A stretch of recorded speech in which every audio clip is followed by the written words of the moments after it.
पता है कि हमारी सरकार आज लगभग 16 माह का कार्यकाल हमारी सरकार का पूर्ण होने जा रहा है और उस 16 माह के कार्यकाल में हमारे प्रदेश के यशस्वी मुख्यमंत्री श्री भजन लाल जी शर्मा ने बहुत ही ऐतिहासिक काम किए हैं, चाहे पूर्वी राजस्थान को लेके हो या पूरे राजस्थान को लेके हो। चहुमुखी विकास के उन्होंने द्वार खोले हैं और उसी क्रम में मैं पूर्ववर्ती कांग्रेस सरकार के जो उनका कार्यकाल रहा उसके बारे में, उसकी वानगी को आपके मध्य में मैं यहाँ रखना चाहूँगा कि पूर्ववर्ती कांग्रेस सरकार और कांग्रेस लंबे समय से इस देश के गरीबों के लिए गरीबी हटाओ का नारा वो देती आ रही है, बल्कि गरीबी हटाओ का नारा केवल दिया है, लेकिन उनकी कथनी करनी में जो अंतर है उसकी एक उदाहरण, एक नमूना मैं आपके सामने रखना चाहूँगा कि हमारे करौली जिले से और मेरी सपोटरा विधानसभा से जो पूर्व में स्थानीय विधायक रहे, जो राजस्थान में पंचायती राज मंत्री रहे, उनके द्वारा जिस तरह से गरीब परिवारों के हक पर जो डाका डाला गया है उसके बारे में मैं आपके सामने अपनी बातें रखूंगा। सम्मानित साथियों, पूर्ववर्ती कांग्रेस सरकार के मंत्री श्री रमेश चंद्र जी मीणा के द्वारा तत्कालीन सरपंच श्री भूर सिंह, तत्कालीन ग्राम विकास अधिकारी श्री विजेंद्र कुमार जी, ग्राम पंचायत मुंगेपुरा ने अपने पद का दुरुपयोग करते हुए राजस्थान पंचायती राज अधिनियम 1994, नियम 1996 के प्रावधानों का उल्लंघन कर निर्धारित प्रक्रिया नहीं अपनाकर गैर जरूरतमंद परिवारों को पट्टा जारी कर गरीबों के साथ में अन्याय किया है। इसके क्रम में साथियों, हमारे प्रसंज्ञान में आया है कि ग्राम पंचायत मोंगेपुरा जो मंडरायल पंचायत समिति की है, उन पर जिला कलेक्टर की अनुशंसा उनके आदेश से दिनांक 21/3/22 को भू राजस्व अधिनियम 1956 की धारा 102A के अंतर्गत नया गांव में आबादी विस्तार हेतु भूमि ग्राम पंचायत मोंगेपुरा को आवंटित करवाई थी और आबादी विस्तार हेतु भूमि का पट्टा पंचायत अधिनियम के अंतर्गत निर्धारित प्रक्रिया अपनाई जाकर बीपीएल एवं गरीब परिवारों को दिया जाना था। अब इसके क्रम में मैं आपको बताना चाहूँगा कि मोंगेपुरा के अंदर, नया गांव के अंदर एक जमीन थी जो गैर मुमकिन पहाड़ थी, 10.10 बीघा जमीन थी। उस गैर मुमकिन पहाड़ को पहले आबादी में रूपांतरण उसका किया जाता है। आबादी में रूपांतरण करने के बाद में उसके आवासीय पट्टे के लिए फाइल को आगे कलेक्टर साहब के यहाँ भेजी जाती है। उस फाइल में स्पष्ट तौर से कुछ कंडीशन डाली जाती है। भू राजस्व अधिनियम के तहत, पंचायती राज नियम के तहत उसमें कंडीशन डाली जाती है कि ये जो आवासीय पट्टे हम जारी करने वाले वो केवल और केवल गरीब और बीपीएल परिवारों को ये दिया जाना है जिनके पास में पहले से कोई आवासीय भूखंड नहीं हो। नंबर 1 बात। नंबर 2, उसमें डाला जाता है कंडीशन कि इस भूमि का प्रयोग किसी अन्य प्रयोजन के लिए नहीं किया जाएगा। इस तरह के उसमें प्रयोजन डाले जाते हैं। लेकिन बड़ी आश्चर्यजनक बात है कि पूर्ववर्ती सरकार के पंचायत राज मंत्री रहे रमेश चंद्र मीणा जी ने, एक कहावत चलती है कि अंधा बांटे रेवड़ी फिर अपने को दे, और उसी कहावत को चरितार्थ करते हुए जो वहां पर पट्टे जारी किए गए वो एक प्लॉट का पट्टा 235.92 वर्ग मीटर का पट्टा था। ऐसे छह सदस्यों को पट्टे जारी किए गए और 6 वो गरीब सदस्य जो बीपीएल सदस्य उनको बताया गया है वो संयोग से पूर्व मंत्री रमेश चंद्र मीणा के सगे भाई है।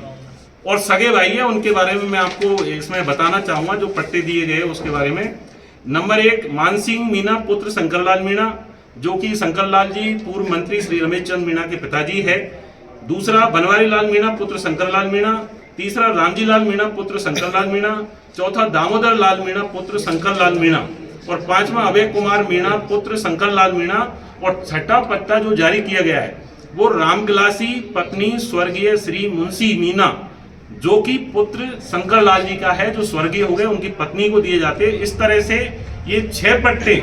जिन गरीब व्यक्तियों को दिए जाते हैं वो संयोग से रमेश चंद्र मीणा जो पंचायती राज मंत्री रहे उनके भाई है। इसमें एक बात और मैं आपके सामने रखना चाहूंगा, एक भाई हमारे यहाँ जिला परिषद करौली के पहले जिला प्रमुख भी रह चुके हैं। दूसरे भाई पीडब्ल्यूडी के 1 क्लास के कॉन्ट्रैक्टर है। जिस बात को मैं आपके बीच में रख रहा हूं, ये मैंने हमारी विधानसभा के सत्र के दौरान ध्यानाकर्षण प्रस्ताव के माध्यम से मैंने सरकार से इसके बारे में पूछा गया। सरकार का जब इस बारे में उत्तर आया और सरकार ने इसमें सारी बातें जो अपने स्पष्ट की, वो पूरी चीजें इसके अंदर लिखी गई है, जिसकी कॉपी मैं आपको उपलब्ध करवाऊंगा। जिन 6 व्यक्तियों का नाम इसमें दिया गया है उनकी सूची इसमें है, वो सूची आपके पास में हम उपलब्ध करवाएंगे। और सूची उपलब्ध करवाने के बाद में जो सरकार ने इसमें नोट डाला है उसमें स्पष्ट लिखा है सरकार ने कि आवंटित भूमि 6 व्यक्तियों को पट्टे जारी किए गए, जिनके नाम दिए गए इसमें। इनमें से श्री अभय कुमार पुत्र शंकर लाल मीणा पूर्व में जिला प्रमुख जिला परिषद करौली भी रहे हैं। अतः उक्त तथ्यों के आधार पर स्पष्ट है कि ग्राम पंचायत मोगेपुरा के सरपंच श्री भूर सिंह तथा तत्कालीन ग्राम विकास अधिकारी विजेंद्र कुमार द्वारा अपने पद का दुरुपयोग कर तथा कथित एक ही परिवार के लोगों से साठगांठ कर राजस्थान पंचायत राज अधिनियम 1994 नियम 1996 के प्रावधानों का उल्लंघन कर निर्धारित प्रक्रिया नहीं अपनाकर गैर जरूरतमंद परिवारों को पट्टा जारी किया गया है। ये सरकार का इसमें जवाब है। और इस पूरे वाक्य से एक बात जो स्पष्ट निकल के आती है कि पूर्ववर्ती कांग्रेस सरकार ने जिस तरह से पंचायत राज मंत्री को अपने पद पर बैठाया और उस पंचायत राज मंत्री के साथ में जिस तरह का उसने घटनाक्रम किया है, उससे एक बात सिद्ध होती है कि जैसे बिल्ली को ही दूध की रखवाली के लिए बिठा दिया हो और बिल्ली ही दूध को पी रही है। इस बात से यहाँ स्पष्ट इस बात को आ रहा है। यहाँ दूसरी बात ये भी है कि बाढ़ ही खेत को खाने का काम कर रही है। इस बात को जब हमने विधानसभा के दौरान उठाया, विधानसभा के दौरान इसको टेबल करवाया,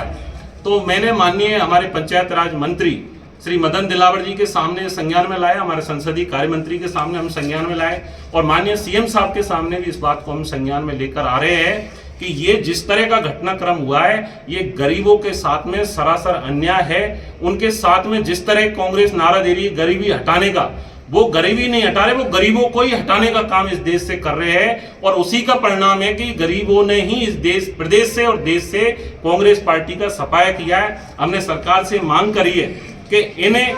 इन लोगों के खिलाफ, जिन लोगों ने इस कार्रवाई को अंजाम दिया है, जिन लोगों ने गरीबों के साथ धोखा किया है, अन्याय किया है, तो हमने मदन दिलावर जी से इसे और विधानसभा के माध्यम से हमने कार्रवाई के लिए अपील करी है कि जो स्थानीय सरपंच जो आज प्रशासक का काम कर रहा है और तत्कालीन ग्राम विकास अधिकारी, इन दोनों के खिलाफ भ्रष्टाचार निरोधक ब्यूरो एसीबी में एफआईआर दर्ज की जानी है। दूसरी बात, आवंटित पट्टों को निरस्त करते हुए संबंधित भूमि से बेदखली करने की कार्रवाई हम सरकार से